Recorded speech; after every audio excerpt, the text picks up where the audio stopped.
네, 오늘 함께 하실 하나님 말씀은 마태복음입니다.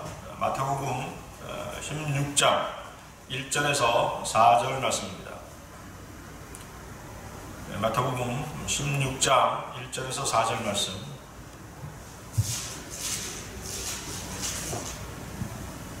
찾으셨으면 제가 받들어 읽겠습니다. 바리새인들과 사두개인들이 주께 와서 주를 시험하여 하늘로부터 온 표적을 보여달라고 요구하더라. 주께서 그들에게 대답하여 말씀하시기를 저녁이 되면 너희는 하늘이 붉으니 날씨가 좋겠구나 라고 말하고 또 아침에는 하늘이 붉고 찌푸리니 오늘은 날씨가 굳겠구나 하나니 오 너희 위선자들아 너희가 하늘의 현상은 분별할 줄 알면서도 시대의 표적들은 분별할 줄 모르느냐? 악하고 음란한 세대가 표적을 구하나 선지자 요나의 표적밖에는 줄 표적이 없도다 하시고 그들을 떠나가시니라. 오늘 저는 비방받을 표적이라는 주제로 여기 모이신 형제 자매님들과 하나님의 말씀을 나누고자 합니다. 예수님께서는 이 땅에 오셔서 유대인들에게 왕국 복음을 전파하시고 그들을 믿게 하기 위해서 많은 기적, 이적, 표적들을 행하셨습니다. 본문은 바리새인들과 사두개인들이 주께 찾아와서 주를 시험하면서 하늘로부터 온 표적을 보여달라고 요구하는 장면입니다. 바리새파 유대인들이 있고 사두개파 유대인들이 있습니다. 바리새파 유대인들은 그 바리새란 말 자체가 분리된 자라는 뜻입니다. 이 말의 뜻처럼 그들은 일반 백성들 또 세상과 세상이 부정한 것들로부터 자신을 성별하려고 했던 유대교의 한 분파입니다. 이들은 율법과 전통을 중시했습니다. 또 전통을 너무 중시했기 때문에 주님으로부터 많은 책망을 받았습니다. 하나님의 말씀보다 전통을 중시했기 때문입니다. 이스라엘이 그리스와 로마 문화가 합쳐져서 헬라 문화가 됐죠. 헬레니즘 문화가 됐는데 이런 문화의 영향을 받았던 시대에 이스라엘 고유의 전통과 문화 그리고 이스라엘의 하나님에 대한 믿음이 점차적으로 약해진 것을 우려해서 그들은 모세오경의 가르침을 문자적으로 준수하는데 철저함을 보였던 유대교의 주류 지파였던 것입니다. 주류 종파였던 것입니다. 반면 사두개파는 규적적이고 부유한 그런 종파였습니다. 헬라 문화에 대해서도 개방적이었습니다. 정치에 관심이 많아서 지배 권력과 항상 협력 관계에 있었습니다. 그들은 또한 로마 통치자들에게 많은 뇌물을 주고 대제사장 자리를 차지하기도 했습니다. 그들은 성경 해석에 있어서는 구약 중에서 오직 모세오경만 받아들이고 엄격히 적용하면서도 부활은 믿지 않았습니다. 사두개파는 다윗 시대의 대제사장이었던 사독으로부터 유래했을 것이라고 추측하고 있습니다. 사두개파 사람들은 제사장 중심의 교파였으며 율법 해석에 있어서도 제사장의 역할을 가장 존중했던 사람들이었습니다. 이스라엘 사람들은 무엇을 믿기 전에 항상 표적을 먼저 요구합니다. 그것은 이스라엘이 표적으로 시작된 민족이기 때문입니다. 하나님께서 그 출애굽기를 보면 하나님께서 모세를 이스라엘을 이끌 지도자로 선정하시고 이스라엘 백성들에게 모세를 보내게 됩니다. 그러자 모세가 하나님께 어떤 말을 하게 되냐면 이스라엘 백성들이 나를 하나님이 인정하시는 지도자로 받아들이지 않을 것이다 라고 얘기를 하는 것이죠. 그러자 하나님께서는 모세에게 표적을 행할 능력을 주시는 것입니다. 이 표적을 보면 이스라엘 백성이 너를 믿고 너를 지도자로 따르게 될 것이다 라고 하나님께서는 이제 말씀하시는 것이죠. 여러분들 마태복음 여기 잡고 출애굽기 한번 보십시오. 출애굽기 4장 28절 31절입니다. 출애굽기 4장 28절에서 31절 말씀.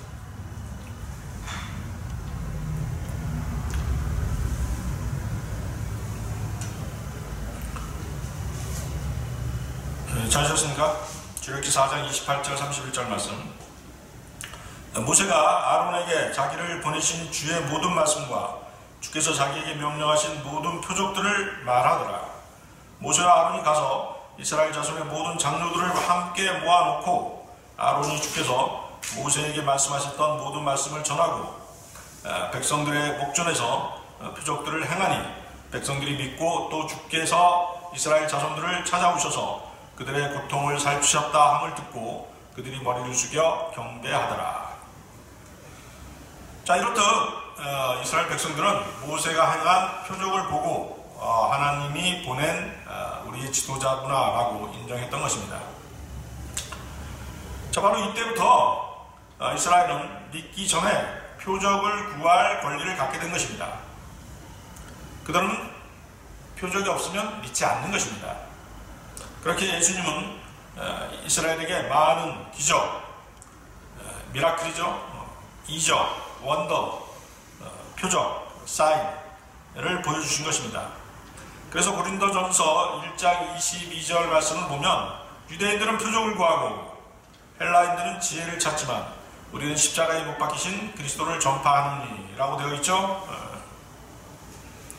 자, 이 말씀대로 이스라엘인들이 표적을 구하는 것이 정당함을 성경은 밝혀주고 계신 것입니다.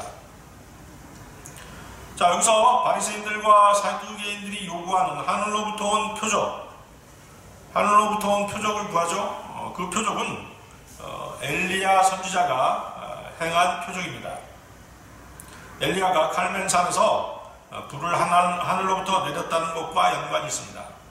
엘리야가 바알 선지자들하고 불을 하늘로부터 내려서 번제물을 태우는, 제물을 태우는 그런 장면이 나오죠.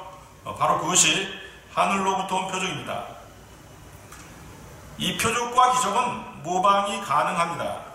그 출애굽 당시에도 이집트의 마법사들이 모세의 표적을 모방했던 것처럼 계시록 13장을 보면 거짓 선지자가 그 적그리스도를 이스라엘의 메시아로 믿게 하고 또 내세우기 위하여 불을 하늘로부터 땅으로 내려오게 하는 그런 표적을 보여주는 것입니다. 그 계시록 13장 13절이죠. 또 큰 이적들을 행하는데 심지어는 사람들 앞에서 불을 하늘에서 땅 위로 내려오게 하더라. 사실 예수님께서는 어떻게 돼요? 불을 하늘에서 땅 아래로 내려보내는 그 하늘로부터 온 표적을 보여주지 않으셨어요. 그러니까 어떻게 돼요? 거짓 선지자가 봐라, 2000년 전에 온 그 예수라는 사람이 하늘로부터 온 표적을 보여주지 못했다. 그렇지만 나는 보여줄 수 있다. 이것이 바로 적그리스도가 진정한 메시아라는 증거다 라고 얘기하게 되는 것이죠. 그렇게 되니까 어떻게 돼요? 이스라엘 사람들이 맞아, 이 사람이야말로 진짜 메시아구나 라고 하면서 적그리스도를 따르게 되는 것입니다. 아시겠죠? 근데 왜 예수님께서 하늘로부터 온 표적을 보여주시지 않았는가 하는 것은 이제 바로 이제 잠깐 뒤에 나오게 됩니다.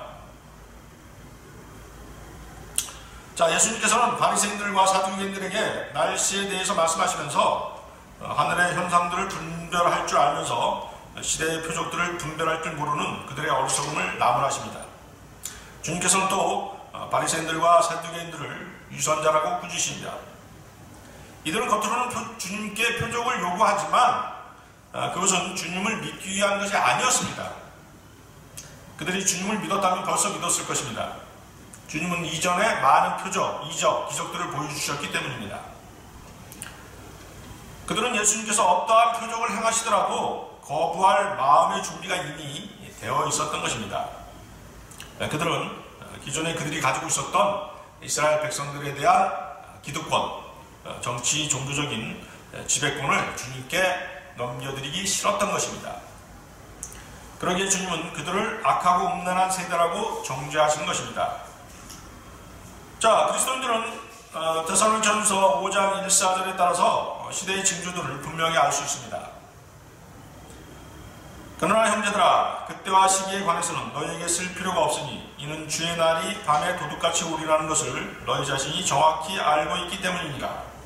그들이 평안하다, 안전하다고 말할 때에 아이벤 여자에게 진통이 오듯 갑작스러운 멸망이 그들에게 임하리니 결코 피하지 못하리라. 그러나 형제들아, 너희는 어둠에 있지 아니하니 그날이 너희를 도둑같이 덮치지 못하리라. 아무나 주의 날이 가까웠다는 것을 알 수 있는 것은 아닙니다. 늘 깨어서 성경에 관심을 갖는 성도들이 주의 날이 임하는 징조를 알 수 있는 것입니다. 자, 유대인들은 항상 믿기 전에 표적을 구합니다. 그러나 표적과 기적들은 그들의 죄 문제를 해결하지 못했습니다. 그들은 주님이 행하시는 기적과 표적들을 보고서도 진리를 깨닫지도 못했고 자신들의 메시아를 오히려 배척한 것입니다. 그래서 예수님께서는 하늘로부터 온 표적을 보여주시는 대신에 요나의 표적을 제시하실 것입니다. 거기 나와 있죠? 16장 4절, 마태복음 16장 4절에 주님께서 뭐라고 말씀하십니까? 악하고 음란한 세대가 표적을 구하나 선지자 요나의 표적밖에는 줄 표적이 없도다. 요나의 죽음과 부활이 진리로우신 주님에 대한 죽음과 부활을 일러주는 표적이기 때문입니다. 유대인들에게 선지자 요나의 표적이 죄를 해결하는 유일한 표적으로 제시된 것입니다. 주님은 요나의 표적에 대한 모형에 따라서 죄의 희생대물이 되시고 죽으셨다가 부활하셨던 것입니다. 요나의 표적은 비방받을 표적으로도 불립니다. 비방받을 표적.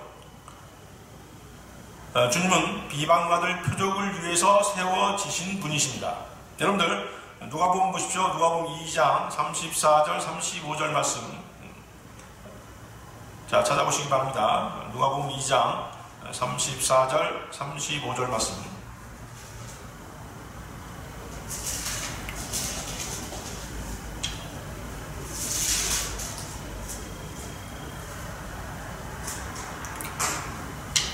찾으셨습니까? 누가복음 2장 34절 35절 말씀. 또 시몬이 그들을 축복하고 주의 모친 마리아에게 말하기를, 보라, 이 아기는 이스라엘에 있는 많은 사람의 패망과 흥성을 위하여 또 비방받을 표적을 위하여 세워졌으니 정령 칼이 또 내 자신의 혼을 찌름같이 되어 많은 사람의 마음속에 있는 생각들이 드러나게 되리라고 하더라. 자, 거기 비방받을 표적이 나오죠? 비방받을 표적이 비방받는다는 것은 요나의 표적과 고래 사건을 말하는 것입니다. 요나가 물속에 던져져서 죽어가지고 어디에 들어갔죠? 고래 뱃속에 들어간 것입니다. 고래 뱃속에 들어간 것이에요. 그리고 3일 밤낮을 있다가 다시 하나님께서 살려주셔서 다시 부활하게 된 것이죠. 그런데 요나가 바다에 던져서 고래 뱃속에 들어갔다가 다시 살아나는 것에 대해서 많은 성경학자들은 이런 일은 실제적으로 일어날 수 없다라고 하면서 여러 형태의 가설을 제시하면서 하나님의 말씀인 성경을 비방하는 것입니다. 그렇기 때문에 요나의 표적이 비방받을 표적이 된 것입니다. 이해하시겠습니까? 그러나 주님은 오히려 비방받는 요나의 표적을 이스라엘에게 제시하는 분으로 이 땅에 오신 것입니다. 바로 마태복음 16장 읽었던 그 내용이지 않습니까? 비방받을 표적인 요나의 표적을 제시하시는 분, 그분이 바로 예수님이십니다. 주님은 표적을 구하는 유대인들에게 요나의 표적을 제시하시면서 자신이 죄의 희생대물이 되시고 죽었다가 부활하시는 메시아라는 사실을 말씀하신 것입니다. 그렇지만 그들은 깨닫지 못하는 것이죠. 아울러서 또한 주님께서는 그들의 유선을 나무라시고 더 이상의 표적을 그들에게 보여주시지 않으십니다. 이 무리들이 진정한 표적이신 주님을 받아들이지 않고 오히려 배척하면서 예수님께 표적을 보여달라고 하였기 때문에 예수님께서는 표적을 요구할 권리가 있는 이스라엘에게 표적을 보여주셔야 함에도 불구하고 보여줄 표적이 없다라고 말씀하시는 것입니다. 이해하시겠습니까? 자, 비방받을 표적 첫 번째는 대환란의 남은 자들입니다. 여러분들 계시록 7장 2절에서 4절 말씀 찾아보시기 바랍니다. 계시록 7장 2절에서 4절 말씀입니다.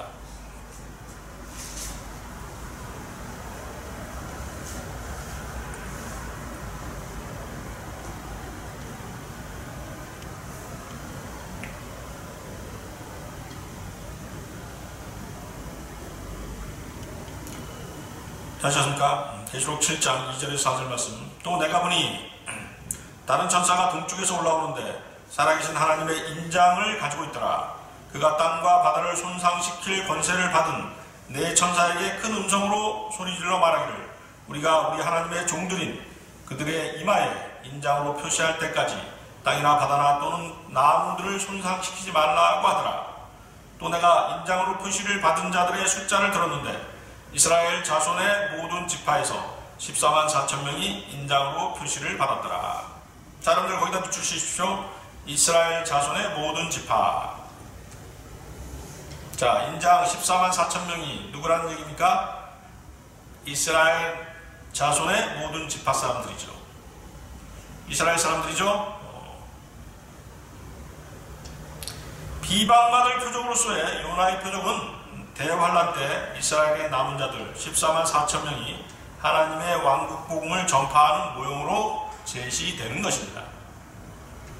선지자 요나는 아시리아의 수도인 느느웨로 가서 하나님의 심판이 목전에 다다랐으니 회개하라는 하나님의 말씀을 전하라는 명령을 받습니다. 자, 여러분들 여기 잡고 요나서 보십시오. 요나서 1장 2절 보시기 바랍니다. 요나서 1장 2절 말씀입니다.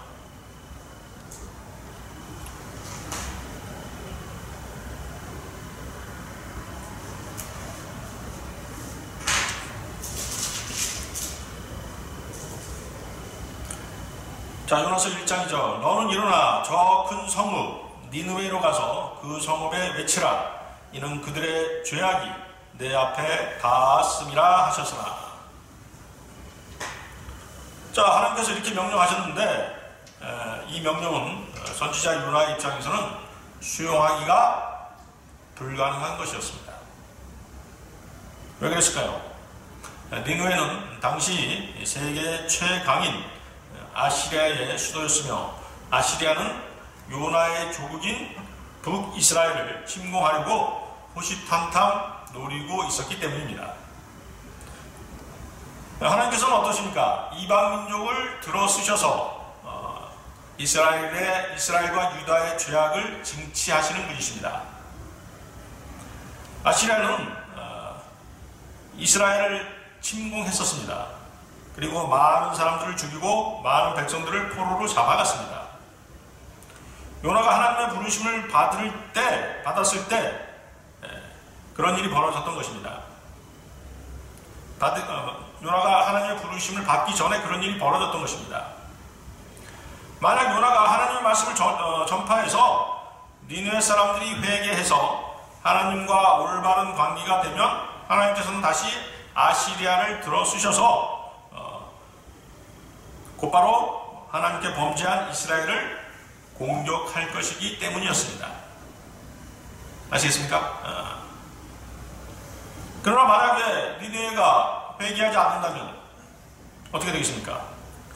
하나님께서는 아시리아를 통해서 이스라엘을 침공하는 것을 늦추실 것입니다. 그리고 이스라엘의 이스라엘이 회개하기를 기다려 주실 것이라는 것입니다. 이해하시겠습니까? 하나님께서는 요나에게 조국 북이스라엘의 멸망을 재촉하는 임무를 요구하셨기에 요나는 받아들일 수가 없었던 것입니다. 자, 여러분들 한번 생각해 보십시오. 자기 조국의 수많은 백성들이 죽고 또 포로로 잡혀가고 그런 장면을 보면서 이스라엘을 공격한 아시리아로 가서 구원받아라고 하나님의 말씀을 전파할 그런 마음이 요나에게는 없었던 것입니다. 하나님의 말씀에 순종하기 싫었던 것이죠. 왜? 자기 조국을 너무 사랑했기 때문에.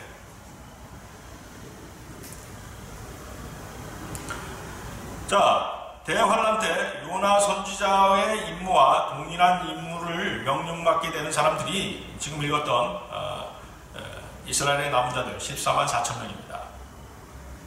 요나는 이방인들에게 하나님의 말씀을 전했고 14만 4천 명, 이스라엘 남은 자들 14만 4천 명은 유대인들에게 복음을 전파하라는 명령을 받게 됩니다.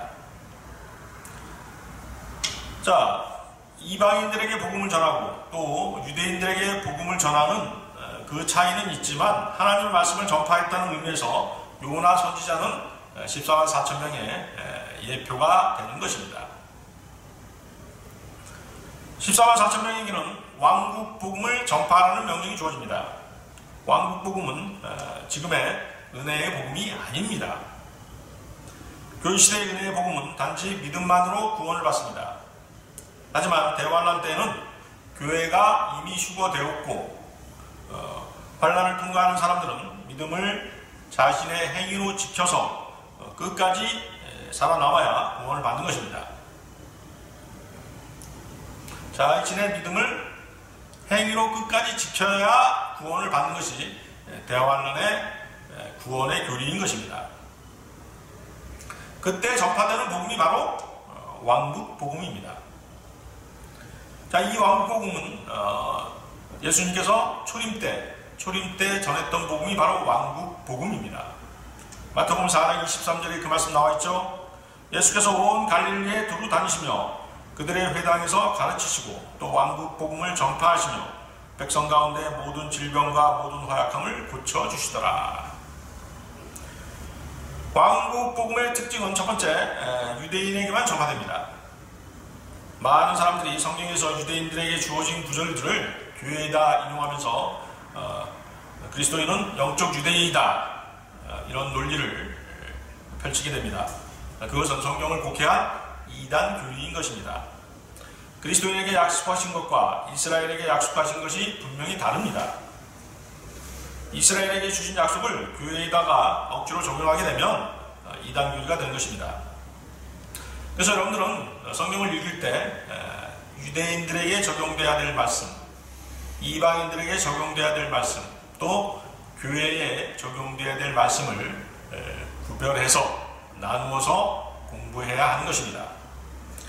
디모데후서 2장 15절에 그 말씀이 나와 있죠. 내가 진리의 말씀을 올바로 나누어 자신이 하나님 앞에 부끄럽지 않은 일꾼으로 인정받도록 공부하라. 나누어야 됩니다. 나누어서 성경을 보아야 되는 것입니다. 디바이드해서 성경을 공부해야 되는 것입니다. 자, 둘째, 왕국 복음의 내용은 그리스도의 죽음과 장사지능과 부활이 포함되지 않습니다. 자, 뭐라고요? 그리스도의 죽음, 장사지능, 부활이 포함되지 않습니다. 이 복음에는, 왕국 복음에는 거듭남에 대한 내용이 한 구절도 없습니다. 이 왕국 복음에는 그리스도의 피로 인한 구속도 없습니다. 이 왕국 복음에는 그리스도의 몸된 교회도, 그리스도인들도 절대로 포함되어 있지 않습니다. 전혀 포함되어 있지 않습니다. 오직 이 복음의 내용은 천국이 가까이 왔다입니다. 이 천국은 유대인의 메시아께서 다윗의 보좌에 앉아서 통치하시는 정치적이고 물리적이며 눈에 보이는 이 땅에 세워질 왕국입니다. 따라서 이 왕국 복음, 천국 복음의 메시지는 예수 그리스도를 왕으로 받아들이라는 내용인 것입니다. 이해하시겠습니까? 세 번째, 이 왕국 복음에는 표적이 뒤따릅니다. 병고침의 표적은 예수님이 성경에 예언된 왕국의 왕이라는 것을 증명해주는 사건들입니다. 이 복음의 표적이 뒤따른다는 것은 이 표적이 이스라엘에게만 전파되는 복음이라는 증거입니다. 구약에서는 지속적으로 왕국의 표적으로서 병고침을 예언했고 유대인은 표적을 구하는 민족이고 표적을 구할 권리가 있기 때문인 것입니다. 자, 계시록 7장 4절 다시 보십시오. 또 내가 인장으로 표시를 받은 자들의 숫자를 들었는데 이스라엘 자손의 모든 지파에서 14만 4천 명이 인장으로 표시를 받았더라. 하나님의 인장으로 표시를 받은 숫자가 14만 4천 명이라는 사실은 성경에서 매우 중요한 사실입니다. 그 이유가 무엇이냐면 자금의 많은 이단 교회들 자기들이 14만 4천 명이라고 주장하는 이단 교회들이 많이 있죠. 어떤 교회들이 있습니까? 제7일 예수 재림교, 여호와의 증인, 몰몬교, 또 신천지, 그렇죠? 이런 교회들이, 각종 이단 교회들이 자신들이 14만 4천 명이라고 거짓말을 하기 때문에 이 구절이 대단히 중요한 것이죠. 자, 이 14만 4천 명은 누구라고 말씀드렸습니까? 그렇죠. 거기 나와 있지 않습니까? 이스라엘 자손의 모든 지파. 이런 정확한 구절이 나와 있음에도 불구하고 자신들이라고 주장한다는 것이 바로 어불성설인 것입니다. 그들은 뻔뻔하게도 자신들의 교리를 입증하기 위해서 이 본문을 사용하는 것입니다. 자신들이 영적 유대인이라는 것이죠. 영적 이스라엘 사람이라는 것입니다. 14만 4천 명이 자신들이라고 주장하는 이들 이단들의 공통적인 특징이 있습니다. 그들은 교회 시대가 아닌 다른 시대의 경륜을 갖다 붙이는 것입니다. 그리고 행위에 의한 구원을 가르침으로써 하나님의 말씀을 왜곡하는 것입니다. 그 이유는 그들 모두가 하나님의 의가 아닌 자신들의 의를 내세우는 것을 좋아하기 때문입니다. 그들은 예수 그리스도께서 자신들을 도와주시긴 하지만 자신들의 의가 또 자신들의 행위가 심판을 받지 않고 지옥에 가지 않을 만큼 대단하다고, 의롭고 대단하다고 착각하고 있기 때문인 것입니다. 자, 14만 4천 명은 하나님의 인장으로 봉인된 유대인 성도들입니다. 여기 7장 3절에 또 어떤 말씀이 나와 있습니까? 하나님의 종들, 거기도 붙여주십시오. 하나님의 종들. 하나님의 종들이라는 표현은 누구한테만 쓰는 것입니까? 네, 그렇죠. 이스라엘 백성들에게만 쓰는 표현입니다. 우리 그리스도인들한테는 순종의 종, 의의 종 이런 표현을 쓰죠. 14만 4천 명에게 인장으로 표시하는 방법은 그들의 이마에 하나님의 성호 여호와라는 이름이 표시되는 것입니다. 계시록 14장 1절에 그 말씀이 나와 있습니다.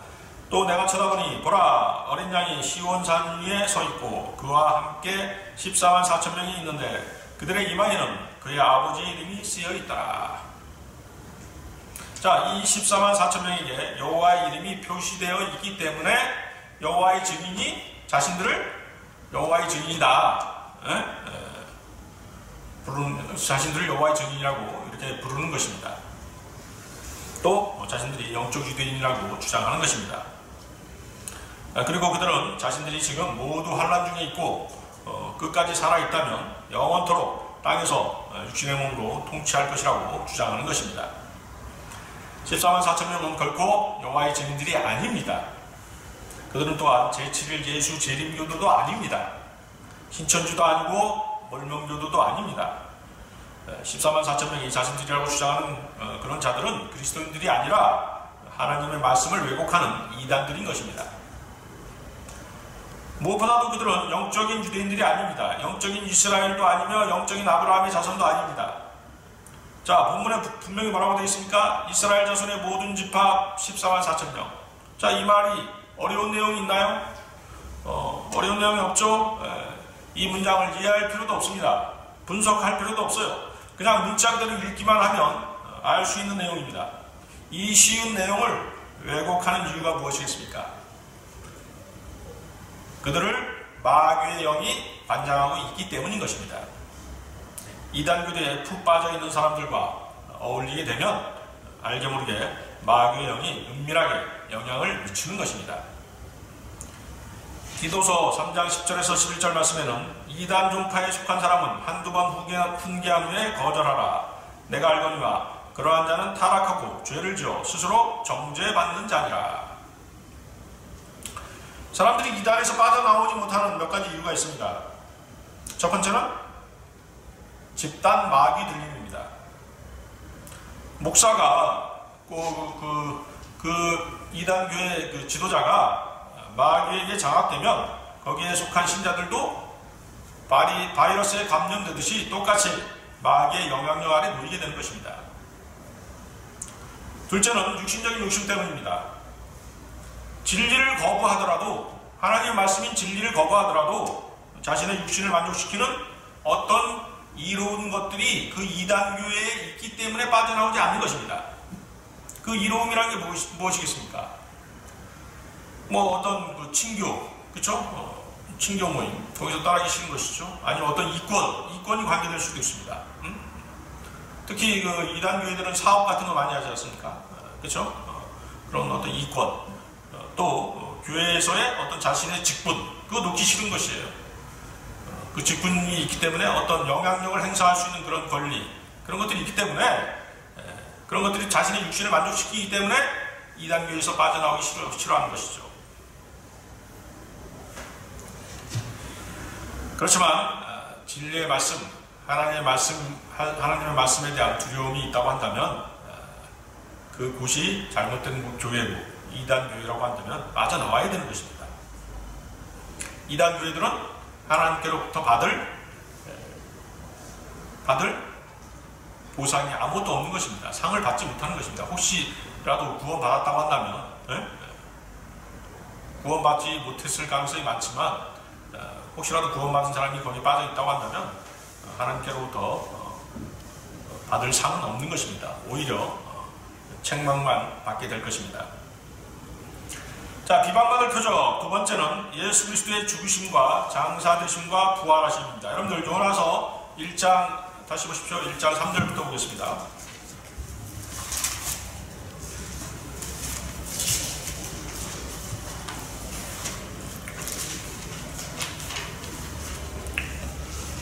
자, 요나서를 좀 많이 읽겠습니다. 요나서 1장 3절부터 17절까지 읽겠습니다. 좀 길지만 요나서 1장 3절부터 보십시오. 요나는 주의 면전에서 타시스로 도망가기 위하여 일어나서 요파로 내려가 타시스로 가는 데를 만났더라.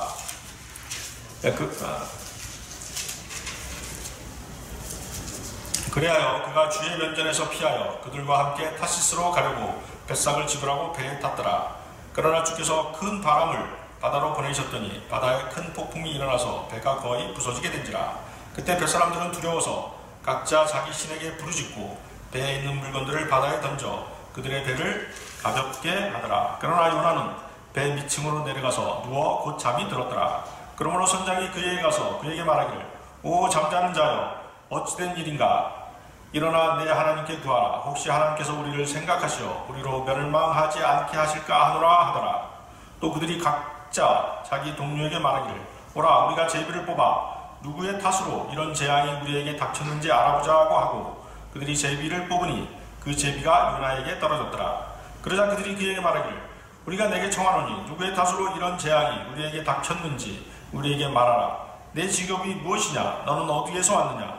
내 나라는 어디며 너는 어느 백성에게 속한 자냐 하니 그가 그들에게 말하기를 나는 히브리인이요 나는 주 곧 하늘의 하나님을 두려워하노니 그는 바다와 육지를 만드신 분이라 하였더라. 그러자 그 사람들이 심히 놀라며 그에게 말하기를 내가 어찌하여 이렇게 행하였느냐 하였으니 이는 요나가 그들에게 말함으로 그 사람들은 그가 주의 면전에서 도망하는 것임을 알았음이라. 그때 그들이 그에게 말하기를 우리가 너에게 어떻게 하여야 바다가 우리에게 잠잠하겠느냐 하였으니 이는 바다가 계속 움직여 사나워졌습니다. 그가 그들에게 대답하기를 나를 들어 바다에 던지라. 그리하면 바다가 너에게 잠잠해지리라. 이는 나로 인하여 이 큰 폭풍이 너에게 임한 것을 내가 알기 때문이라 하였더라.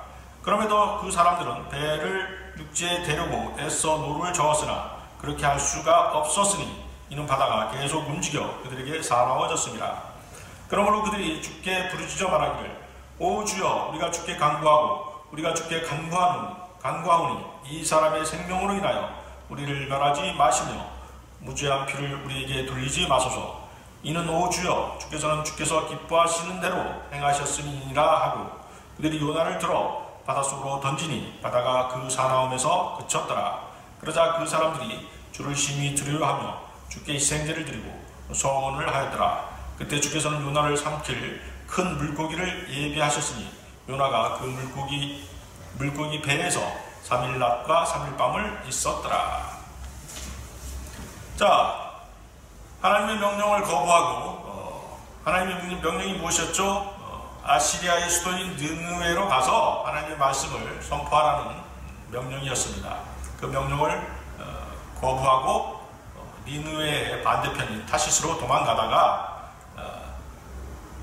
어떻게 된 것입니까? 바닷물 속으로 던져진 것이죠. 그리고 고래의 뱃속에 들어간 것입니다. 죽었던 것입니다. 아시겠습니까? 자, 바로 이것이 요나의 표적입니다. 이 요나의 표적은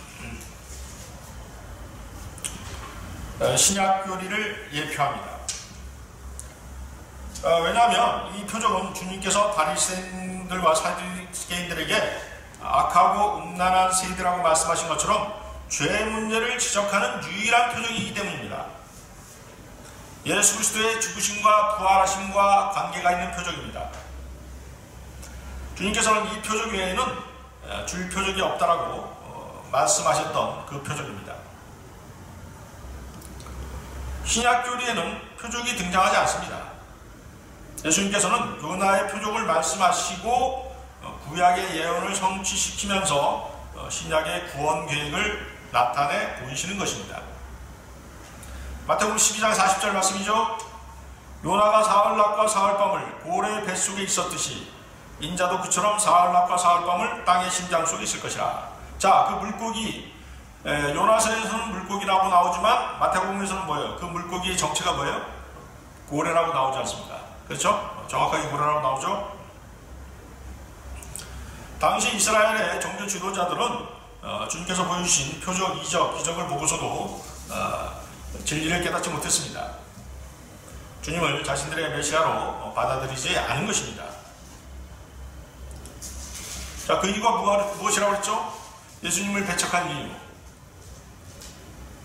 자신들이 가지고 있던 이스라엘 백성들에 대한 지배권, 기득권이죠. 기득권을 주님께 넘겨드리기 싫었던 것입니다.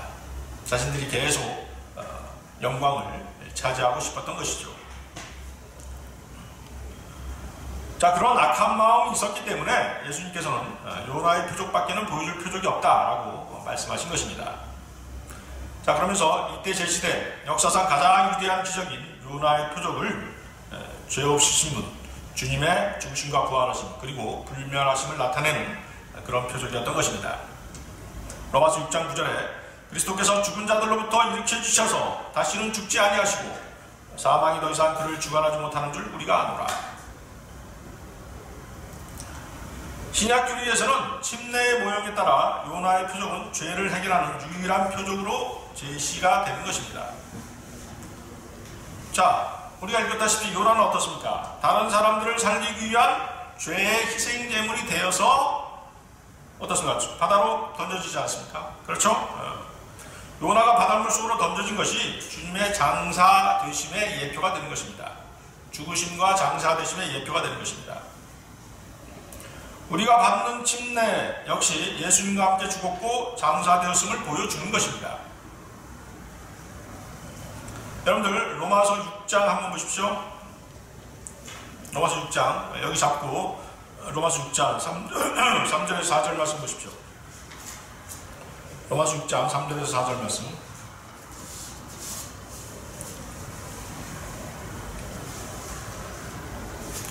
되셨나요? 자, 우리가 구원받을 때 성령님께서 우리를 주님의 몸 안으로 집어넣어 주신다고 말씀드렸죠? 그것을 뭐라고 그랬죠? 무슨 침례? 성령 침례. 그죠? 성령 침례. 기억나십니까? 자, 로마서 6장 3절 4절 말씀 보십시오.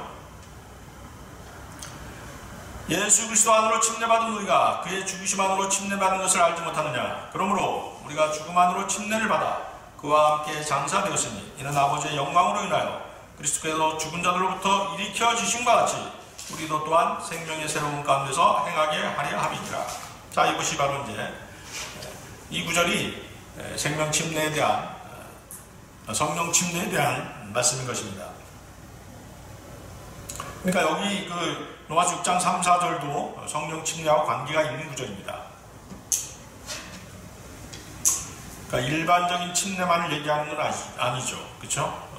일반적인 침례는 어디에 나와 있어요? 베드로전서 3장 21절에 나와 있지 않습니까? 자, 여러분들 중에 이제 침례 받으신 분도 계시고 안 받으신 분도 계신데 침례는 꼭 받으셔야 되는 것입니다. 그 침례는, 우리가 받는 침례는 뭐예요? 이 성령 침례 말고 우리가 실제적으로 물속에 들어갔다 나오는 침례는 간증이죠? 간증입니다. 베드로전서 한번 보십시오. 베드로전서 3장 21절 한번 보세요.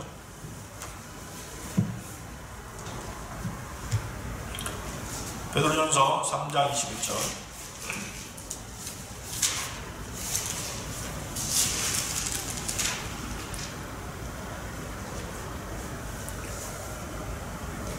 물은 예수 그리스도의 부활하심을 인하여 이제 우리를 구원하는 모형이니, 모형이죠?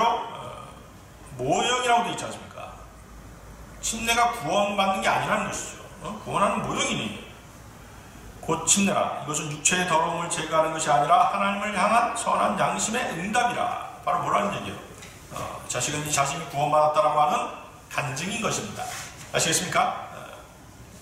자, 우리가 이제 구원받으면 자동적으로 성령님께서 우리를 주님 안으로 들여보내시는 성령 침례가 있고, 또 여러 형제 자매들 앞에서 자신이 침례를 받음으로써 구원받은 그리스도인이라고 간증을 해야 되는 것입니다. 자, 주님은 이 요나의 모형에 따라서 세상 모든 사람들을 위해 죄가 되셔야 했던 것입니다.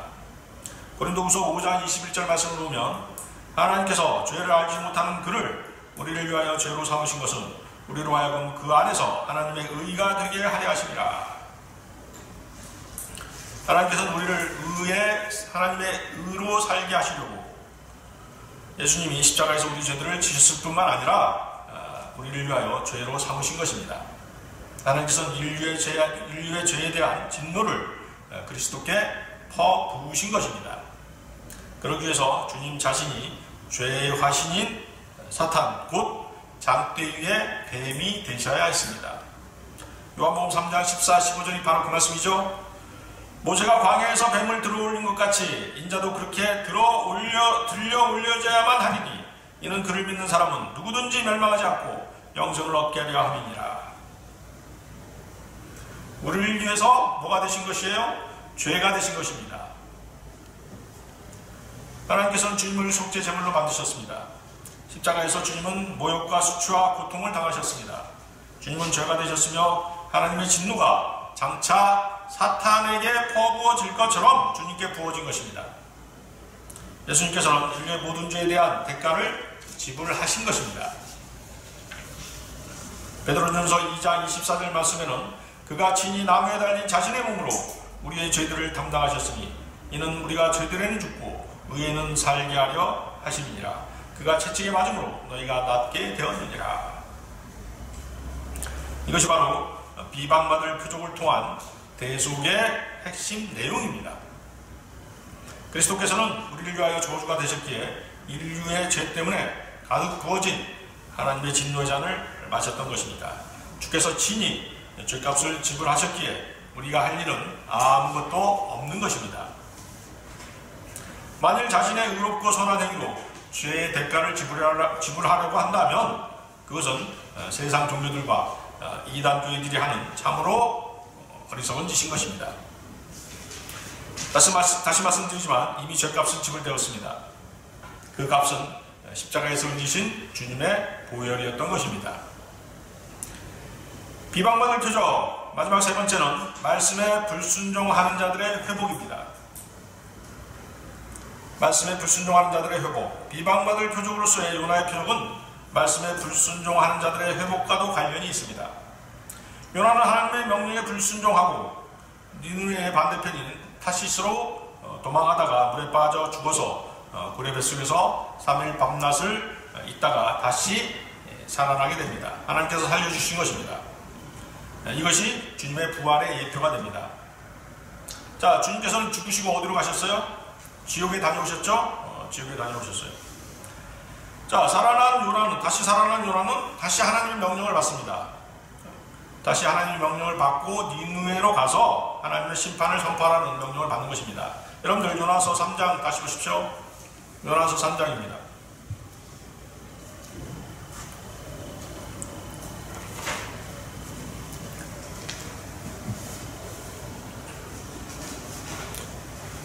요나서 3장 요나의 부활과 사역이 나와 있습니다.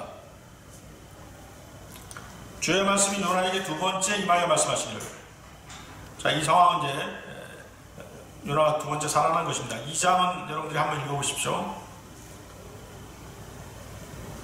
일어나 저 큰 성읍 니느웨로 가서 내가 내게 명하여 전파하라고 한 것을 그 성읍에 전파하라 하시니 요나가 일어나서 주의 말씀에 따라 니느웨로 가니라. 그때 니느웨는 3일 길이나 되는 심히 큰 성읍이었더라.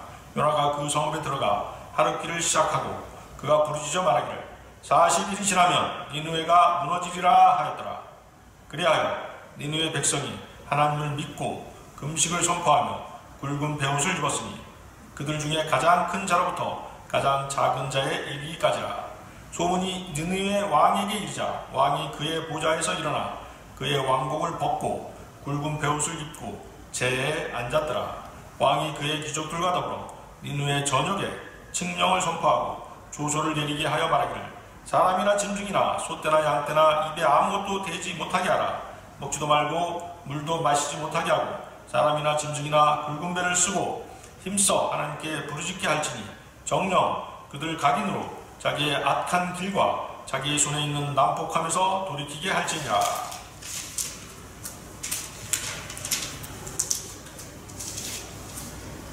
꼭 하나님께서 돌이키시고 불쌍히 여기시어 그의 진노를 그치시고 우리를 멸하지 않으실지 누가 말할 수 있겠느냐 하였더라.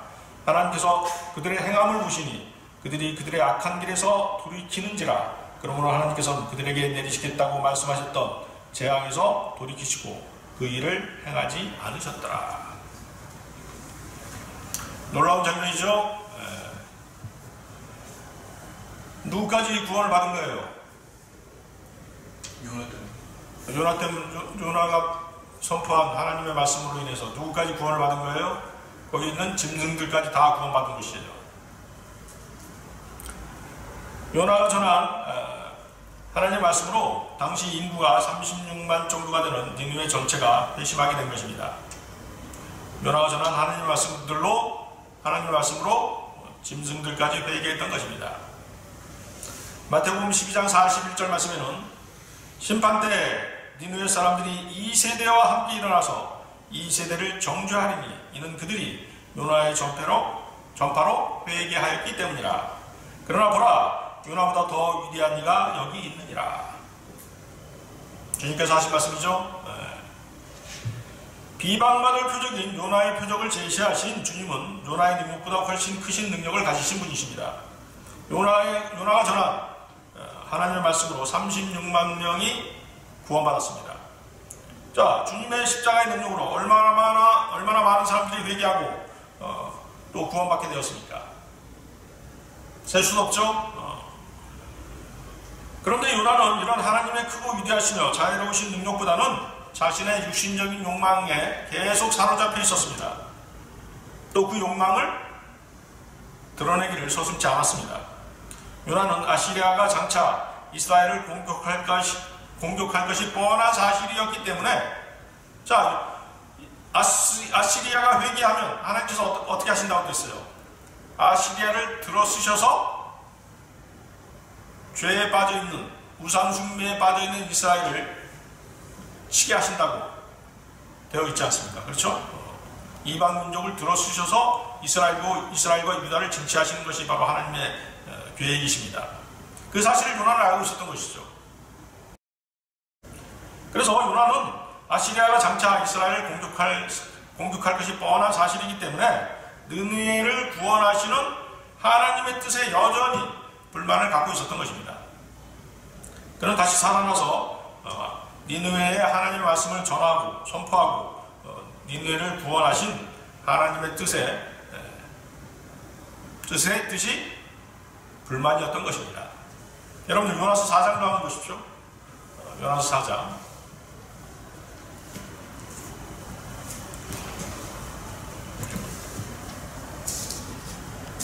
자, 요나 4장.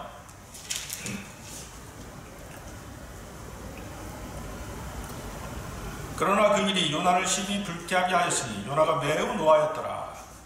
그가 주께 기도하여 말씀드리기를 내가 주께 간구하오니 오 주여 이것이 내가 아직 고국에 있었을 때 내가 말한 것이 아니었나이까. 그러므로 내가 앞서 타시스로 도망하였으니 이는 주께서는 은혜로우신 하나님이시며 자비로우시고 노하기를 더디하시며 매우 인자하시고 재앙에서 스스로 돌이키심을 내가 알았음이니이다. 그러므로 이제 오 주여 내가 주께 간구하오니 내 생명을 내게서 취하소서.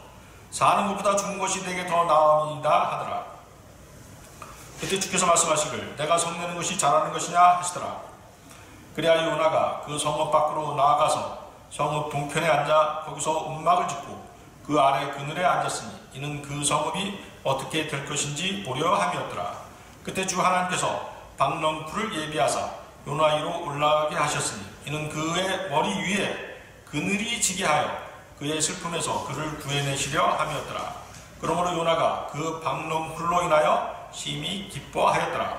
그러나 그 다음날 아침에는 하나님께서 벌레 한 마리를 예비하시어 그 박넝쿨을 상하게 하시니 그것이 시들었더라. 해가 서서로 부르자 하나님께서 몹시 뜨거운 동풍을 예비하시고 해가 요나의 머리를 쬐니 요나가 기신하여 스스로 죽기를 바라며 말하기를 사는 것보다 죽는 것이 내게 더 낫겠나이다 했더라. 하나님께서 요나에게 말씀하시기를 내가 그 박넝쿨로 인하여 화를 내는 것이 잘하는 것이냐 하시니 그가 말하기를 내가 죽는다 할지라도 성내는 것이 잘한 일이옵니다 하더라. 그러자 주께서 말씀하시기를 내가 수고도 아니하였고 이르지도 아니하였으면서도 하룻밤에 나와서 하룻밤에 없어진 그 박넝쿨을 긍휼히 여겼거늘 자기들의 오른쪽과 왼쪽도 분별할 줄 모르는 12만 이상 되는 사람들과 많은 가축들이 있는 저 큰 성읍 니느웨를 내가 아껴야 하지 않겠느냐 하시니라.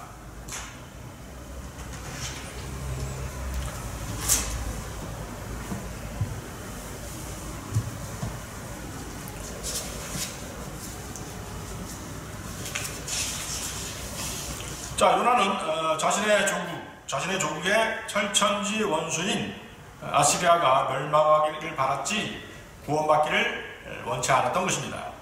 또 자신이 선포한 하나님의 말씀에 두려움을 느낀 니느웨 사람들이 회개하고 하나님께로 돌아선다면 자비로우신 하나님께서는 그들에게 심판을 내리지 않으실 것이고 또한 자신이 선포한 40일 후에 니느웨가 무너진다는 그 말이 거짓말이 될 것이기에 선지자로서의 자신의 유신과 체면과 명예가 실추될 것이 두려웠던 것입니다. 이해하시겠죠? 우리 그리스도인들도 마찬가지입니다. 하나님의 뜻보다는 자신의 육신을 앞세울 수 있는 것입니다. 자신이 미워하는 사람 또 자신과의 관계가 껄끄러운 사람들에게는 복음을 전하기가 싫어하는 마음이 있는 것입니다. 육신적인 생각은 자기 중심적으로 흘릴 수밖에 없습니다. 하나님의 뜻보다는 자기 생각대로 모든 것이 이루어져야 한다는 이기적인 생각입니다. 그러나 우리는 자신이 낮아지고 천해지고 물욕적이 되더라도 하나님의 뜻이 무엇보다도 먼저 이루어진다면 그것으로 만족하고 감사해야 하는 것입니다. 요나에게는 다른 사람들을 사랑하고 귀히 여기는 마음이 없었습니다. 자기 조국은 사랑했죠. 요나는 자신에게 그늘을 만들어 주었다가 시들어버린 박넝쿨은 아까워했지만 니느웨 사람들은 불쌍히 여기지 않은 것입니다. 반면에 하나님께서는 니느웨인들을 창조하신 창조주 하나님이십니다. 그리고 그들을 먹여 기르셨던 분이십니다.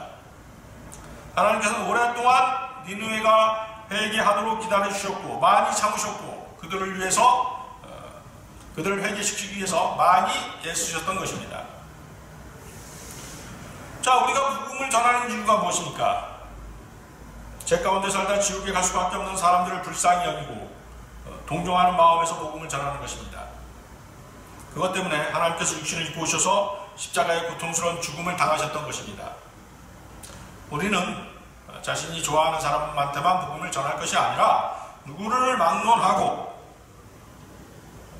단지 그 사실, 주님의 죽으심과 장사되심과 부활하심을 모든 사람에게 전하는 순종의 종이며 의의 종으로 살아야 되는 것입니다. 마가복음 16장 15, 16절 말씀을 보면 또 주께서 그들에게 말씀하시기를 너희는 온 세상에 가서 모든 피조물들에게 복음을 전파하라. 믿고 침례를 받는다는 구원을 받을 것이나 믿지 않는 자는 정죄함을 받으리라. 이것이 주님께서 우리에게 내린 명령입니다. 하나님께서는 악인이 멸망하는 것을 기뻐하지 않으십니다. 오히려 그들이 자신들의 죄에서 돌이키고 구원받기를 더 원하시는 분이십니다. 에스겔서 18장 23절 말씀입니다. 악인이 죽는 것을 내가 어찌 조금이라도 기뻐하겠느냐? 악인이 죽는 것을 내가 어찌 조금이라도 기뻐하겠느냐? 주 하나님이 말하노라. 그가 자기 행실에서 돌이켜 사는 것을 기뻐하지 아니하겠느냐? 자, 이런 마음을 가지신 분이 바로 주님이십니다. 여러분들도 만나는 사람마다 주님께서 우리에게 베풀어 주신 그 동정했던 그 마음, 우리를 연민의 정으로 바라보셨던 그 마음을 그 동일한 마음으로 복음을 전해야 할 것입니다. 자, 오늘 설교의 결론입니다. 여러분들 고린도전서 15장 보십시오. 15장 3절에서 5절 말씀입니다.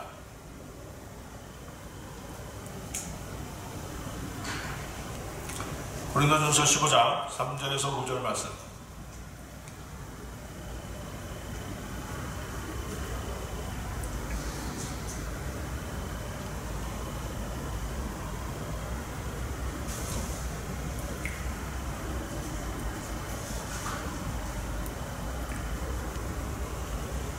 내가 받은 것을 먼저 너희에게 전달하였나니 이는 성경대로 그리스도께서 우리 죄들로 인하여 죽으시고 장사되셨다가 성경대로 셋째 날에 다시 살아나셔서 게바에게 보이시고 그 후에 12사도에게 보이신 것이라.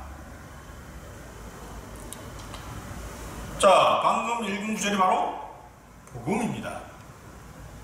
여러분들 누가 복음이 무엇이냐고 물으면 바로 이 구절을 보여주시면 되는 것이에요. 우리는 주님이 왜 십자가에서 못 박혀 피 흘려 돌아가셨는지를 사람들에게 공표해야 하는 것입니다. 말해 주어야 하는 것입니다. 전해야 하는 것입니다. 그리고 믿는 사람들에게 영생을 주고자 주님께서 부활하셨음을 알게 해야 합니다. 이 모든 것들은 성경대로 이루어진 사실입니다. 여러분이 복음을 전하고자 한다면 이 구절을 설명하시면 되는 것입니다. 비방받을 표적은 요나의 표적인데 요나의 표적이 비방받는 것처럼 받았던 것처럼 주님은 많은 비방을 받으셨습니다. 내년에는 세상을 예표합니다. 요나의 죽음과 부활은 주님의 십자가의 죽으심과 부활입니다. 이러한 사실은 나와 여러분 그리고 온 세상의 죄들을 위해 베풀어 주신 하나님의 자비와 은혜와 사랑이었던 것입니다. 다 같이 기도하시겠습니다. 자비로우시고 은혜로우시며 노하기를 더디하시는 주 하나님 아버지께 이 시간 감사와 찬양과 모든 영광을 돌려드립니다. 오늘 저희들 비방받을 표적이라는 주제로 하나님 말씀을 나누었습니다.